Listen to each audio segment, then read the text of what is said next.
guys, it's Lego Maddy, and I'm sorry I have to post this video so late. I've been studying because it's finals. Yay! But anyway, Dylan has sent me 2 theories, but I can only do one at the moment. I'll upload the second one later. All I have to do is edit it and then upload it. But I don't know when that will happen. It will probably be, I don't know, when I get off my butt. So, this is the theory that Dylan thought that I think I should share with you. So his theory is about Kai and Nia's parents, and what he thinks happened to them. Now, before I continue on this, because a lot of people say, "Oh my gosh, you're so stupid," and it's not true.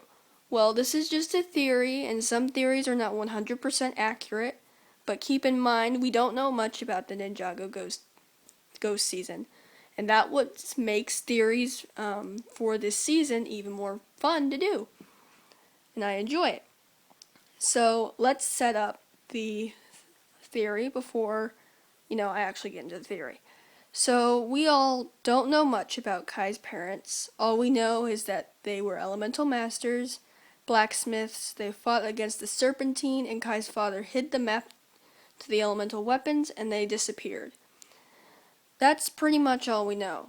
So the question on a lot of people's mind is, if Kai's parents were elemental masters, how did they become blacksmiths? I will answer that question in a moment, but first, let's look at the picture right in front of us. It shows Kai's father and what many believe to be his mother. Why do they believe that? Look at her clothing. It looks identical to Nia's, but in a different color. And also, it has been confirmed that Nia will master water in the ghost season. And this girl in this picture uses water. So could this be Nia's mother? I mean, it fits well, doesn't it?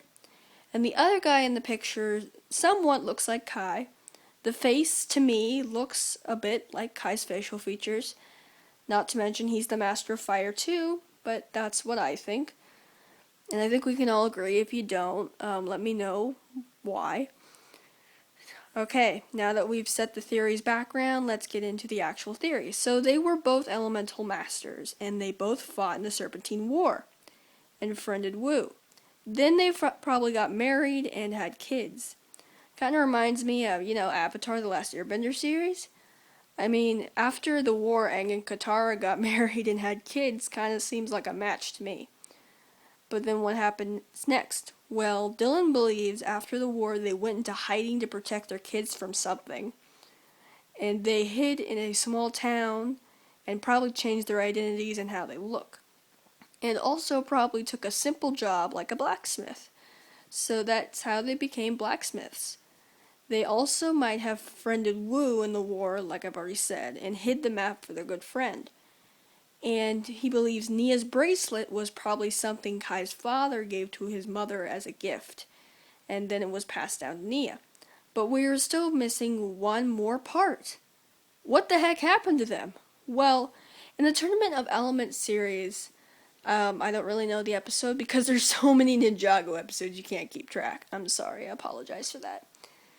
Anyway, Master Chen says that he would tell Kai dark secrets about his parents, and I put that in quotes. So it could be possible that Kai and Nia's parents did something so bad that it pissed off somebody and was sent to the cursed realm. And before you say, what the heck, that's not true, that's not possible. Let me ask you this, what do we really know about their parents? All we know is they're elemental masters, they fought into the Serpentine War, they were blacksmiths, and they did hide a map to the elemental weapons, and then apparently disappeared or died. Doesn't that sound a bit odd to you? Let's face it, nobody really dies in Lego, do they? Lego is kind of kid-friendly. And the way to make it kid-friendly is to keep death out of the series. So usually Lego kills, and I put that in quotes, but then they come back. For example, Lavertus in Legends of Chima Season 2. He got crushed by rocks, but he had golden chi out of his frickin' pouch that apparently is big enough to hold 4 orbs of chi and save him. Garmadon in Ninjago Season 3. Remember, he was that dragon guy, and then this building fell down, and then, he could have been crushed to death, but he survived, or went back to normal. And then Laval in Lego Chima Season 1, where Laval fell from a 70-foot freaking bridge and suddenly survived. If Lego would follow logic and take it seriously, they would have died. But they were brought back, so these characters died and came back to life. Don't you think Lego would do the same? And for this situation, let me know in the comments. And that's all I have for you guys today. So, I like to read what you guys have to say. Let me know in the comments what you guys think, and I will get the second theory out whenever I get off my butt. So, comment, rate, subscribe, favorite, and I'll see you guys later. Bye.